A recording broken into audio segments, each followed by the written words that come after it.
In an attempt to further postpone the Ripple SEC case, the SEC has submitted a brand new motion.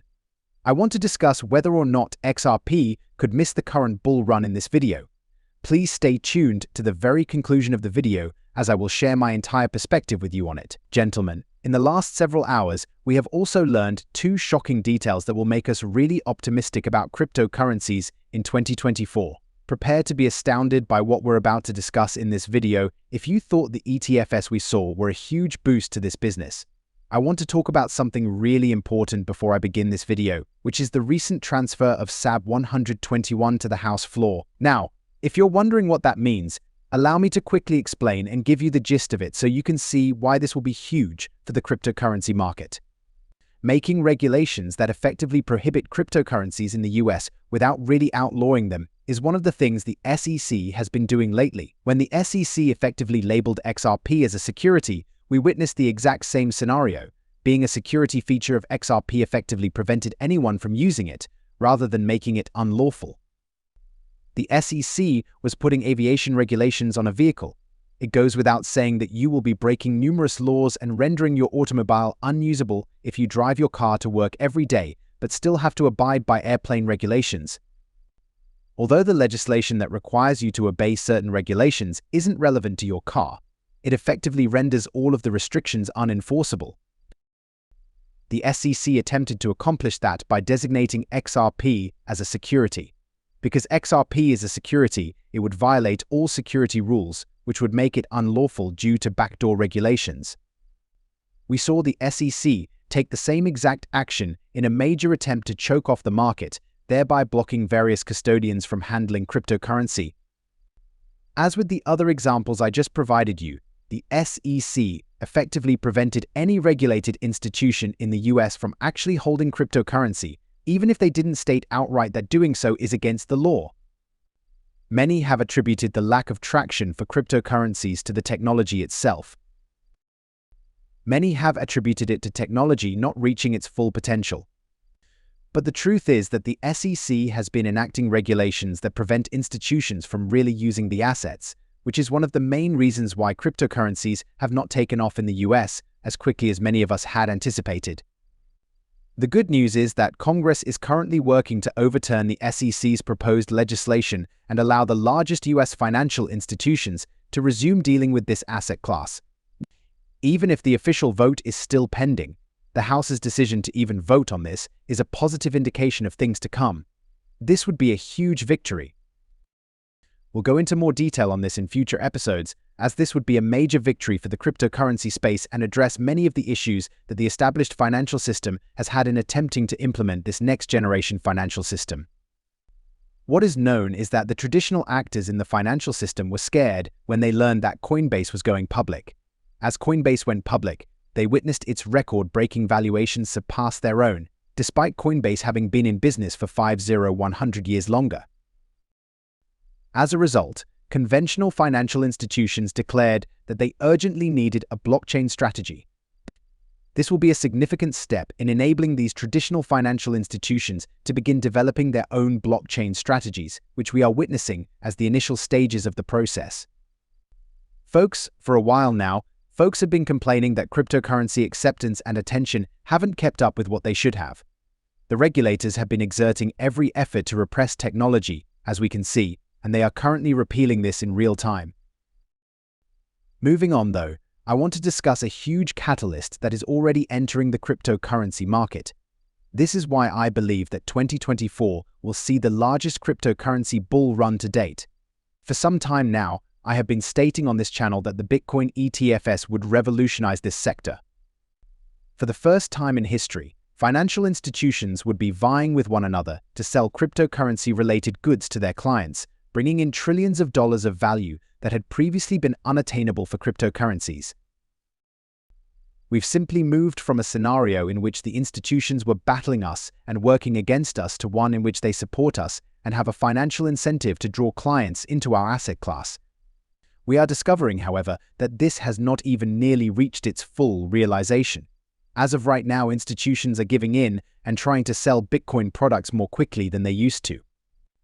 As you may recall, Vanguard was among the organizations that declared they would not be tampering with the Bitcoin ETF or even allowing their clients to utilize it when it originally started.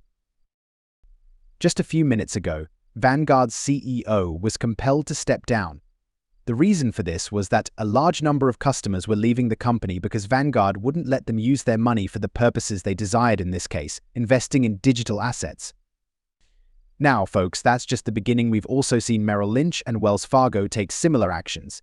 Two other institutions made a complete 180-degree turn and said, okay, we're not going to let our customers deal in the Bitcoin ETF.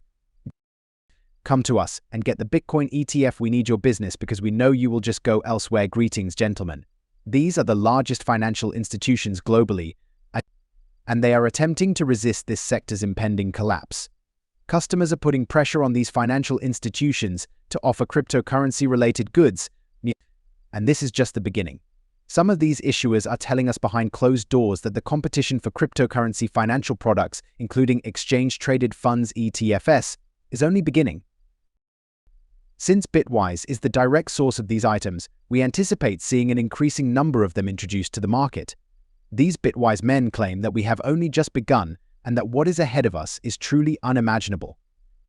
What's even more startling to me, from what I'm hearing behind the scenes, is that the majority of the demand these ETFs have generated thus far has been entirely natural. Financial advisors or RIAs haven't been the ones persuading their clients to invest in the asset. They haven't even been permitted to do it up until now. At the moment, the only demand we are witnessing for these Bitcoin ETFs comes from individuals visiting these various brokerages and making their own purchases without any persuasion. This indicates that the current explosion of Bitcoin ETFs, which has brought billions of dollars into the market, is most likely just the beginning and that there is still a lot more room for growth.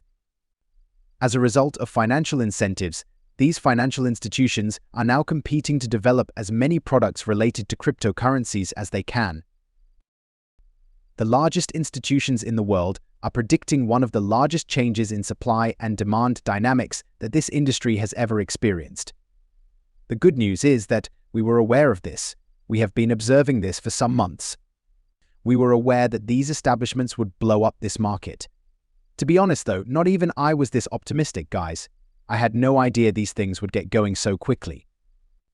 I was surprised by how quickly the financial institutions gave in and started providing this product to all of their clients. I had no idea that these establishments would be releasing new products one after another in an attempt to attract the greatest number of consumers. We are witnessing the widespread use of this technology, and when combined with the SEC regulations being challenged to impede this sector, this could lead to the greatest institutional boom in history. Traders, I want to wrap up this video by discussing a hot topic that is currently trending. Does XRP have a chance to join the next bull run? The reason this is a hot topic right now is because the SEC is effectively holding up the Ripple SEC lawsuit. I will now respond to this question in a very basic manner before moving on to a chart to discuss the things that I believe are most important. Do I believe that during the upcoming bull run, the SEC will postpone XRP? Not at all. The fact that XRP was not a security was the only factor that mattered in the Ripple SEC case. Everything else was irrelevant. Indeed, it goes without saying that XRP holders want Ripple to succeed and be allowed to operate their company legally in the US. However, it appears that Ripple will be able to accomplish that, and at most, they will receive a smack on the wrist. The SEC has already failed in its attempt to halt XRP and is unlikely to succeed in stopping Ripple. XRP isn't a safety net. Compared to other cryptocurrencies on the market, there is greater clarity. The fact that the SEC is delaying their case against Ripple won't stop the bull run on XRP, and one of the reasons I'm positive that this is happening so quietly at the moment is that during the previous bull run, XRP went from 11 cents to almost $2, right in the middle of the maximum FUD that coincided with the Ripple SEC case. Even so, XRP experienced a 2,000% surge. Gentlemen, it's important to realize that if XRP was able to accomplish that during the Ripple SEC lawsuit, when it was still potentially a security, just think of what it could accomplish now that it doesn't have to worry about that designation. Just think about the consequences of leaving the Ripple SEC case. I want to be very clear, XRP holders and XRP are not involved in the SEC complaint at all, only Ripple is. I think XRP is performing precisely what we anticipated at this point. It is preparing to completely blow out while consolidating and waiting for Bitcoin to reach its all-time high. What we're witnessing at the moment is XRP pushing back into this upper resistance level, which I've been discussing on this channel for the past few months. It is consolidating back down after attempting to break out earlier today, but XRP needs a trigger or announcement of some form to send it soaring. Alright folks, I'm positive that nothing related to the Ripple SEC lawsuit will cause XRP to decline. All XRP needs is for its momentum to pick up. All that is required of XRP is for it to carry out its intended function, which is to rip quickly and violently. Those who have predicted that XRP will be unable to proceed due to the Ripple SEC lawsuit will quickly retract their predictions. XRP surged rapidly during the most recent bull run in the midst of the Ripple SEC lawsuit, and nothing in the case is now preventing XRP from rising further. Currently, all XRP needs is for it to meander sideways for extended periods of time, consolidate, and then stage jaw-dropping rallies. We're witnessing XRP getting ready to carry out that precise action. Hopefully, we can break through this upper resistance level and see a significant increase in price in the coming days.